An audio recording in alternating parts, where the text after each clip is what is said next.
Dallas Cowboys will make history. I guess there's only one thing left to do. Speaking of making history, LeBron James has done that, but he is very frustrated right now after the Cavs' second straight loss on the road, losing to the Bucks in OT Saturday and to the Pistons last night. Shout out to Andre Drummond, by the way. From where?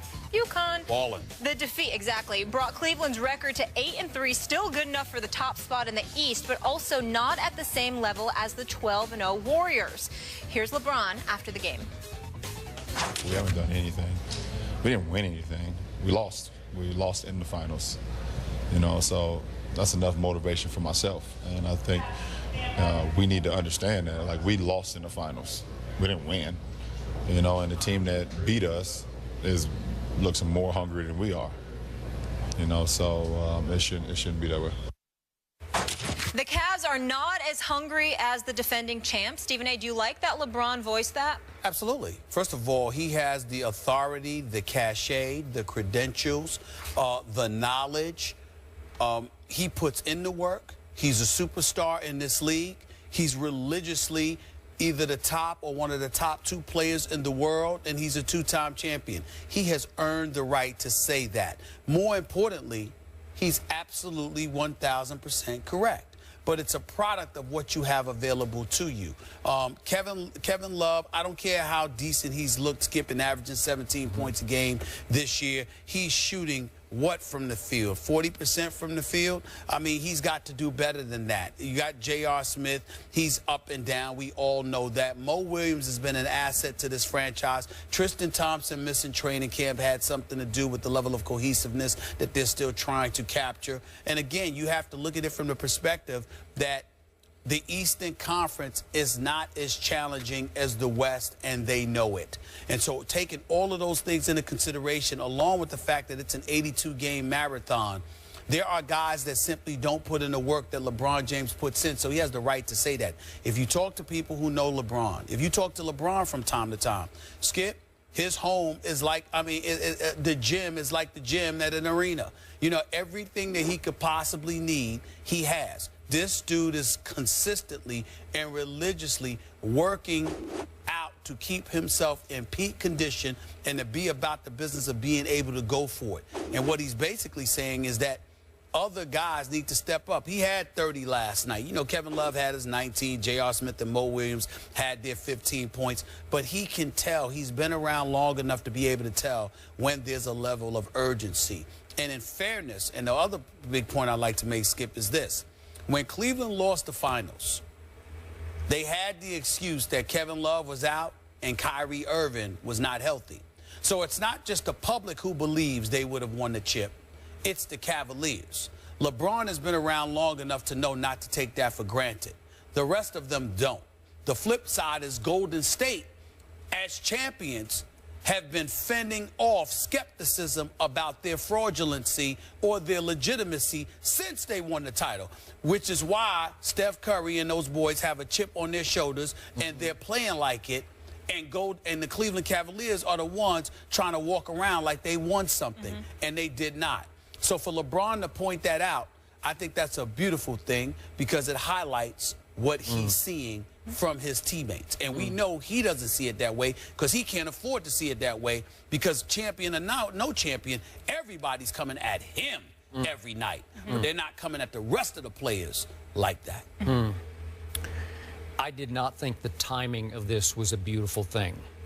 I was surprised LeBron picked this spot to take that shot at his teammates because he did not include himself in the blast. He was pointing fingers at the rest of his teammates without naming names. I assume Kevin Love was maybe at the top of the list. I'm going to say this again.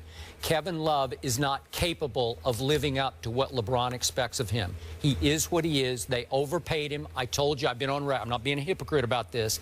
He is what he is not in the end. He's not that guy. He's not a fourth quarter guy. And if you're going to lean on him, not a $100 million guy. He's not a guy. Come on. So you can't expect that from him. Now, to be fair, there's no Kyrie right now, and there's no Shumpert. And those are two huge key pieces to this puzzle, right? Backcourt. Okay, it is. So let's keep it in some perspective.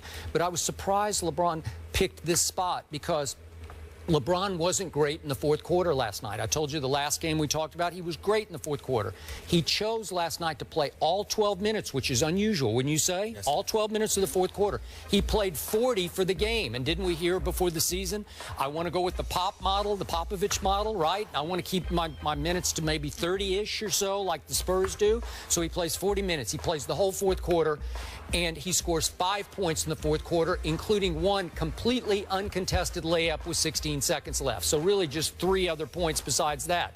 He missed another key free throw. He's shooting 62% from the free throw line. That's pathetic. I got to tell you, so you got to point a finger at yourself so far. I know it's early, but 62% from the free throw line. And for that matter, he's not a three-point shooter. We know that, but 31% from 3 is hurting his team. Bless you. Thank you.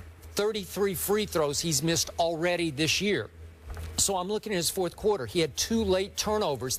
It looked like the game was about to slip away anyway, but he had 2 chances late, and they're double teaming. I get that. One was on an inbounds pass very late, but he turned the ball over. So he didn't have a good fourth quarter. Big deal. But why would you then pick that moment after that game to say, we're not hungry enough, we don't want it as much as Golden State does? Well, we often see that the loser of a finals or the loser of a Super Bowl, as we're seeing with Seattle, you have a hard time. You have a hard time dredging it back up because you were so close, then they got bad breaks, they lost players. So I don't really get the motivational blast at this point because I'm not sure it's fair right now to the remaining teammates. Well, that depends on how you look at it. You might have a point if you're just looking at it on its face.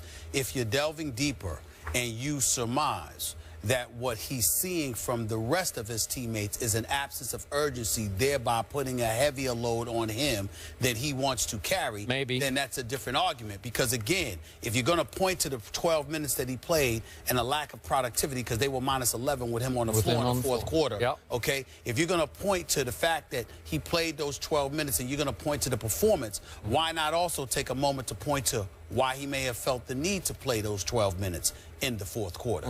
Could it have been because he's looking at his troops and he's not seeing them address the challenge with the level of urgency that it deserves? Now, we know that Stan Van Gundy is coaching these Pistons. He's also the president of basketball operations. They elected to lose out on Greg Monroe, let him go to Milwaukee.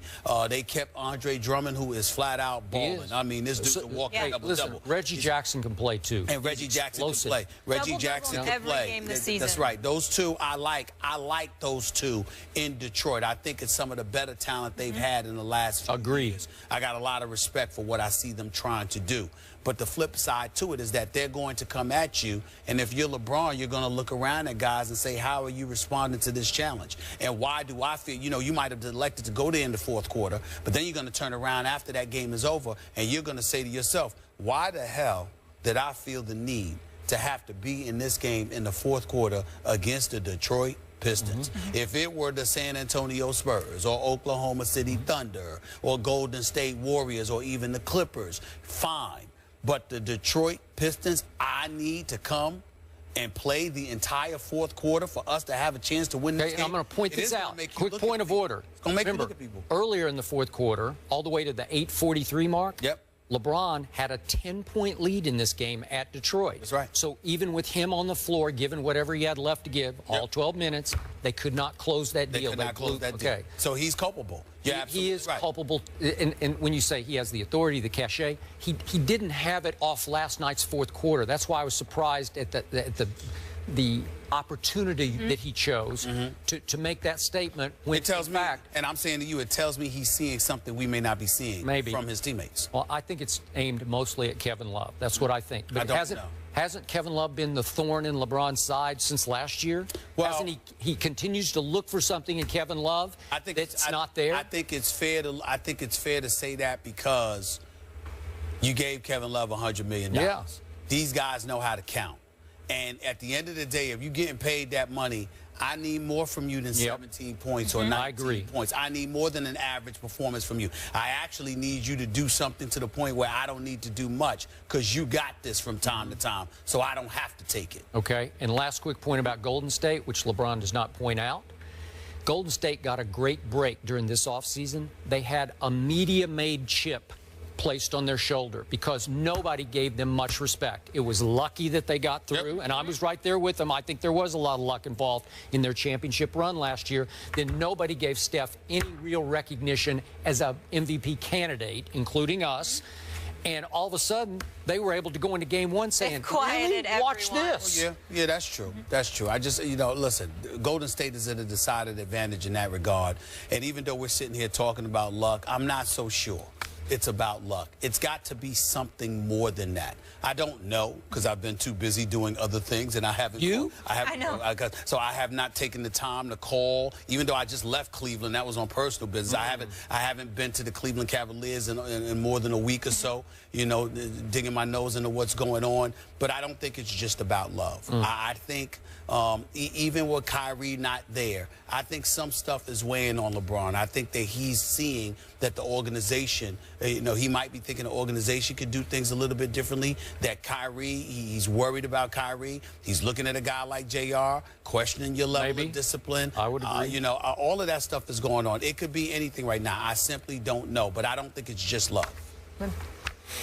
Speaking of the NBA, we have breaking news. Yahoo Sports is reporting that the Rockets have fired Kevin McHale. Wow. We will react to that. The news out of Houston later in the show. I just said it to Skip yesterday. You did. Yeah. You're certainly up on everything. That one. Yes. The Packers haven't been the same this season without Jordy Nelson, and Chris Carter will explain why after the break. And it is hump day, and we're here to help you get through it with plenty of hot topics from Stephen A. and Skip that will hit our desk. Don't miss a beat by checking out our complete rundown, which you can find on IG right now. Back in a few.